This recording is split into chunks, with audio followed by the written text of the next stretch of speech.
The latest Nintendo Direct in Japan just wrapped up, and it came with a new helping of gameplay footage for the highly anticipated Luigi's Mansion Dark Moon. So I figured we'd do what we do best here at GameXplain and send it through our rigorous analysis process. Let's get started. Now Luigi's pretty much always been a scaredy cat, but it seems his new mansions are particularly frightening as Luigi seems even more scared and more animated than before. Let's take a look at his reaction when he enters a mansion in Dark Moon on the left and in the original GameCube game on the right.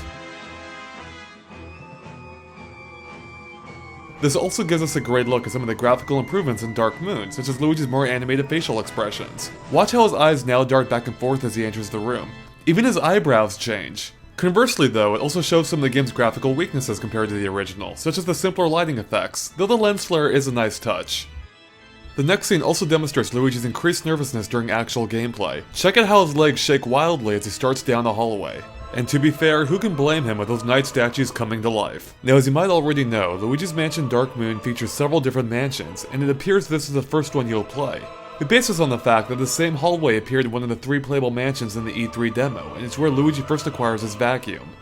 The next scene from the Nintendo Direct footage shows a possessed piano room, which is actually where the level's boss takes place, based on our time with the E3 demo. Speaking of baddies, while the new footage shows off the same type of ghost enemies we've seen in previous videos, it also gives us our first glimpse of some new kinds as well. First up, we now know that Boos are back, but we don't know if they'll work the same way as in the first Luigi's Mansion, where you had to track down 50 of them scattered all over the mansion. But there are 2 weird things about this Boo in particular. For one, check out the face he makes for a split second. I don't think we've seen that before in a Mario game. And 2, he's missing a tongue, unlike virtually every past appearance. Perhaps these traits indicate there's something special about these Boos.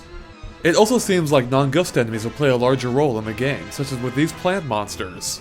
And we're guessing there's some trick to defeating them since they're guarding a treasure chest between them. The footage also reveals another enemy type, the Mummy, and though it seems you won't be able to suck them up with your vacuum, you can still stun them with your flashlight.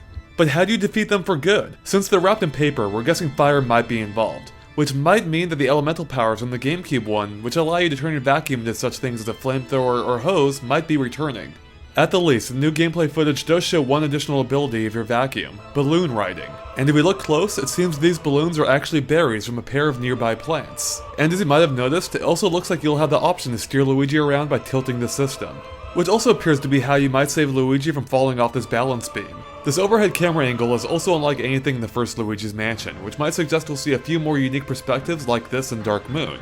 There also appears to be a greater emphasis on outside exploration, such as this icy field here, which might be from the same snowed-in mansion we saw at E3. And the detail in the scene is fantastic. Check out the tracks Luigi leaves in the snow, and did you notice a snowman in the background? We're also guessing the reflection here, or ones like it, will factor into the puzzles in some way. Take a look at the snow pile here in the reflection. Doesn't it look like it might be a buried treasure chest to you? The new gameplay footage also gives us a good look at the greatly expanded role the Toads play in this game. Now the trailer from E3 showed a little bit of Red Toad as he escorts you through the mansion. But now we can see that blue and yellow toads are here too. Unfortunately, we don't know exactly what they do yet, but there's a few small things we noticed. For one, it seems that toads might become scared whenever enemies are nearby. Is this just a neat touch, or does it factor into the gameplay in some way? What if you need to track them down and they get scared and run away? Maybe the whole point is to safely escort the toads to the exit as a secondary objective. And if we take a look at Blue Toad again, it looks like you can actually carry them around too.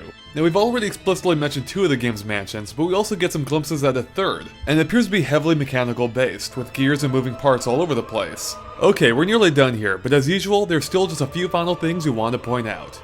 First up, do you see that fountain there? It looks a little like a Cheep Cheep from previous Mario games. Maybe there's a chance we'll be saying Ghostfish this time around. And then there's a couple of things of note in the trailer's final scene. First of all, what's that jewel on the ground about? Maybe you can collect it as if it were a gold coin? And even more mysteriously, there seems to be a green portal of sorts along the back wall. What could that be for? And finally, if you're curious as to who the primary bad guy might be, some artwork for the game seems to give it away. It looks like King Boo is back and he doesn't look happy. And with that, we're done covering everything we could dig up on Luigi's Mansion Dark Moon. As always, let us know if you missed anything by posting in the comments. Thanks for watching, and make sure to stay tuned to GameXplain.com for more on Luigi's Mansion Dark Moon and other things gaming too.